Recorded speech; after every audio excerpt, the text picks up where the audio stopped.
सुरुवातीला मलाही लाज वाटत होती. मीही म्हणजे माझं फॅमिली बॅकग्राऊंड हे शेतकरीचं आहे.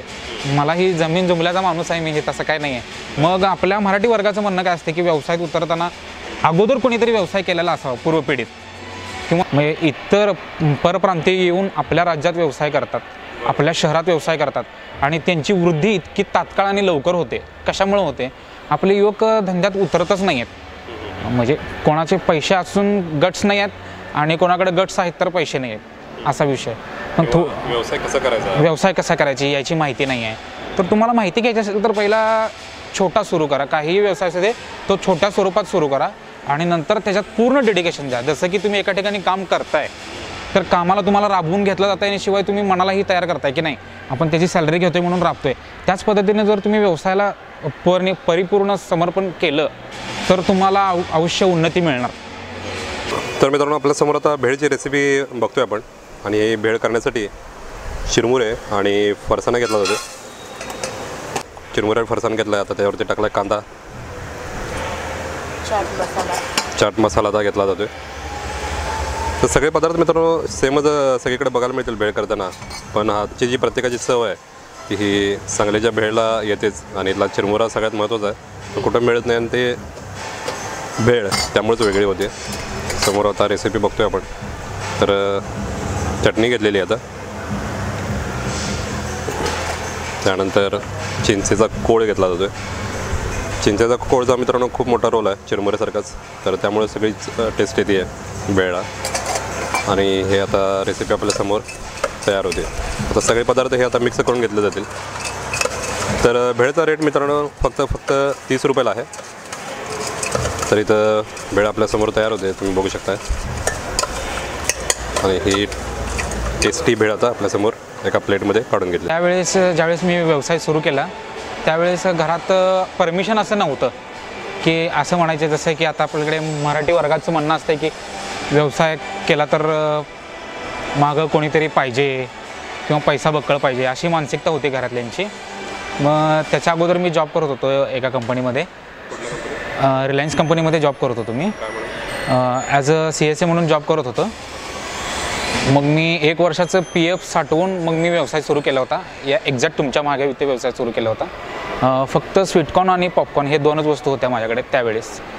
मग नंतर हळूहळू मी आयटम वाढवत गेलो आणि सध्या माझा त्याच्यासमोर एक्झॅक्ट माझा इथे आता व्यवसाय आहे.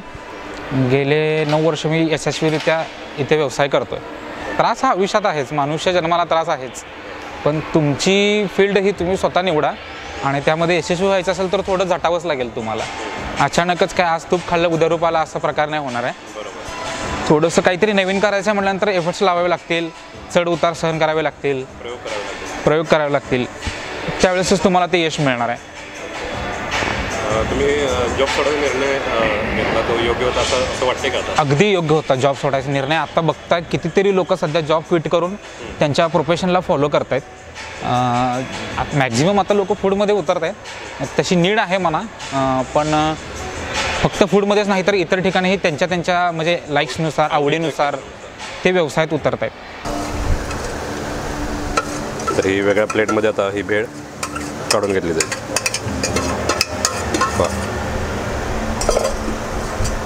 तर गार्निशिंगसाठी कांदा टाकला जातोय समोर,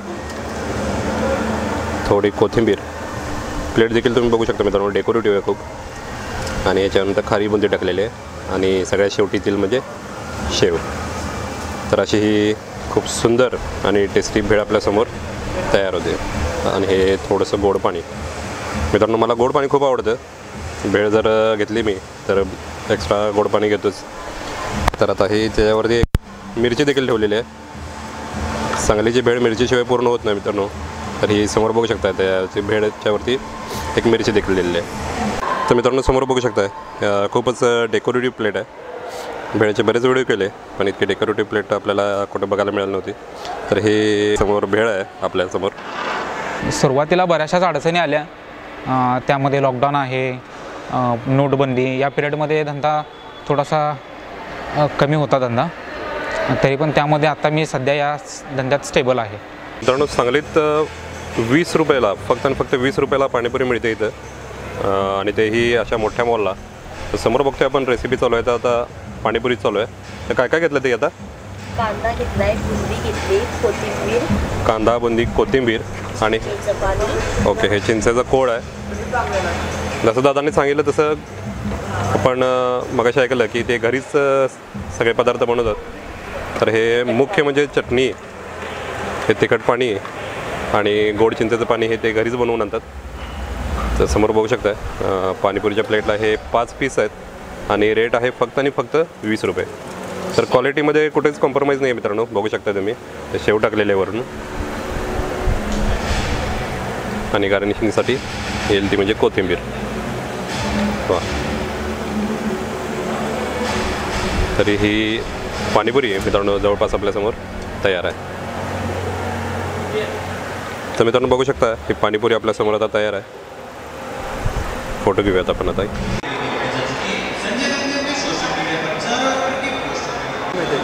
तर मित्रांनो समोर बघू शकता SFC मेगा मॉलला आपण आलो होतो आणि इथं बघू शकता ही पाणीपुरी फक्त आणि फक्त 20 रुपयाला आहे. सांगलीत कुठंच मित्रांनो 20 रुपयाला पाणीपुरी मिळत नाही आहे. आपण शंका वाटू शकते की यावा रेट कमी आहे तर क्वालिटी कशी आहे. तर समोर बघितलं आपण खूप छान अशी ही पाणीपुरी बनवलेली आहे आणि आता आपण टेस्ट करणार आहोत. तर मित्रांनो आता आपण SFC मेगा मॉलला आलो आहोत आणि समोर बघू शकता ही 20 रुपयाची पाणीपुरी. तर ही 20 रुपयाला बनवलेली पाणीपुरी आहे, तुम्ही समोर बघू शकता इथं मित्रांनो. तर आता आपण टेस्ट करून बघणार आहोत. असं वाटू शकतं की रेट कमी म्हटल्यानंतर पाणीपुरी कशी असा संशय येऊ शकतो, पण हे खूप छान पद्धतीने बनवले. टेस्ट करूयात आपण.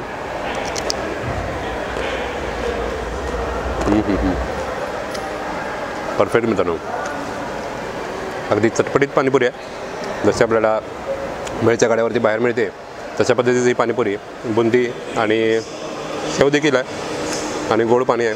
अजून एकदा टेस्ट करूयात.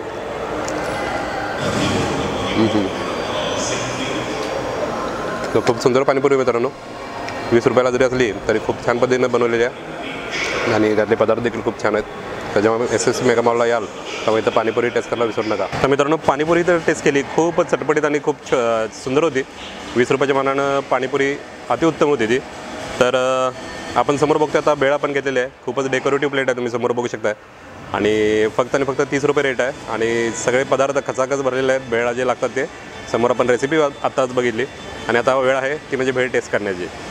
टेस्ट करून दादा. हां रेट पाणीपुरीचा रेट परवडते 20 रुपये. हो, आम्ही घरात करत असल्यामुळे परवडते ना. सगळे पदार्थ घरीच करताय. हो सगळं रॉ मटेरियल आम्ही घरात करत असल्यामुळं परवडते. सांगलीकरांना काय सांगाल तुम्ही? सांगलीकरांना सांगणार आम्ही की हायजीन, ॲडिशनल कलर वगैरे काही केमिकल असं मिक्स केलेलं कोणत्याही प्रकारचं काही आपल्याकडे फूड मिळत नाही. कस्टमरलाही आपण हेल्दी देण्याचं कायम आपलं उद्देश असतोय. बरोबर. त्याच पद्धतीने हे आपण सगळे आपले पदार्थ यामध्ये पॉपकॉर्न तयार केले जातात आणि चीज फ्लेवरचे पॉपकॉर्न मिळतात आमच्याकडे. आईस्क्रीम आहे, आईस्क्रीममध्ये 16-17 फ्लेवर माझ्याकडे असतात. ओके, भरपूर फ्लेवर आहेत म्हणजे. हां. ओके, कुठल्या कंपनीचा आईस्क्रीम? वाडीलाल प्युअर हॅपीनेस म्हणून आहे. वाडीलाल. हां, वाडीलाल. जरा रेट एकदा सांगा सगळ्या पदार्थांचे. रेट व्हेज पफ आहे 30 रुपयाला आहे, पनीर पफ 40 रुपयाला आहे, पनीर रोल 50 रुपयाला आहे. पनीर रोलचा बन एकदम छान क्वालिटीचा आहे, खाल्ल्यानंतर समजेलच. आणि हॉटडॉग 50 रुपयाला आहे, पनीर डॅनिश 50 रुपये. बर्गर बोर्ड दाखवताय पाणीपुरी फक्त 20 रुपयाला आहे. फक्त पाणीपुरी 20 रुपये. बाहेर कुठंच मिळत नाही 20 रुपयाला. नाही, आपल्याकडे 20 रुपयाला आहे. 20 रुपयाच्या मानानं कस्टमर कन्फ्यूज होत आहे, पण एकदा कन्फ्यूज होतं की क्वालिटी मिळेल का नाही, पण एकदा खाल्ल्यानंतर समजेल क्वालिटी उत्तम प्रकारची क्वालिटी आहे. तर समोर बघू शकता मित्रांनो, इथं ह्या स्टॉलवरती समोर आपण बघू शकता हे सुंदर असं व्हेज पॅटीस आहे आपल्यासमोर आणि ह्या स्टॉलवरती ते व्हेज पॅटीस देखील गरमागरम मिळतं. तर याचा रेट आहे 30 रुपये. वा, इथं व्हेज बर्गर देखील आहे आणि याचा रेट आहे फक्त आणि फक्त 70 रुपये. तसंच मित्रांनो इथं बघू शकता तुम्ही हे व्हेज पनीर रोल देखील आहे. तर हे टेस्टी व्हेज पनीर रोल आहे फक्त आणि फक्त 50 रुपये. तर इथं बरेच पदार्थांची व्हरायटी मित्रांनो. जेव्हा SFC मेगा मॉलला तुम्ही काही खरेदीला किंवा फिरत याल तेव्हा हे पदार्थ टेस्ट करायला इथं विसरू नका. हॉटडॉगचा रेट आहे फक्त आणि फक्त 50 रुपये. ही मानसिकता हळूहळू चेंज होईल. लोकांची मानसिकता पोरींबद्दल वगैरे हळूहळू चेंज होईल. त्याच्याबद्दल शेवटी मॅटर काय करते? पैसा. तुम्ही जर व्यवस्थित स्किल्ड असाल तर पैसा मिळत जाईल आणि पैसा मिळाल्यानंतर नाव होत जाईल. नाव मिळाल्यानंतर मुलगी तुम्हाला अण्णा म्हणत कोण पण देईल. म्हणजे कसं आहे माझं माझ्या घरातलं जरी नसलं प्रॉपर व्यवसायात कोणी, तर माझे इतर रिलेटिव्ह व्यवसायात होते. आणि शिवाय अशा ठिकाणी धंदा असल्यामुळे मला फारसं प्रॉब्लेम फेस करावा लागला नाही. पण बऱ्याच लोकांची मानसिकता होती की नोकरी पाहिजे, त्यात खास करून सरकारी पाहिजे, असं होतं. पण आता समाधानी आहे तुम्ही? समाधानी आहे मी. आपल्या आवडीच्या क्षेत्रातलं काम करत असल्यामुळे हो हो. तुम्हाला तुम्ही SFC मेगा मॉलमध्ये जेव्हा याल तेव्हा अवश्य आमच्या फूड काउंटरला भेट द्या. वाडीलाल आईस्क्रीम म्हणून असं फूड काउंटरला नाव आहे. आला तर आमच्याकडे स्नॅक्स खायला मिळतील तुम्हाला व्हरायटीमध्ये. आईस्क्रीम आहे वाडीलाल या ब्रँडचं. प्युअर हॅपीनेस अशी कॅटेगरी येते त्याची. चांगल्या प्रतीचं आईस्क्रीम मिळते आमच्याकडे. पाणीपुरी भेळ तुम्हाला टेस्टी खायला मिळेल इथे.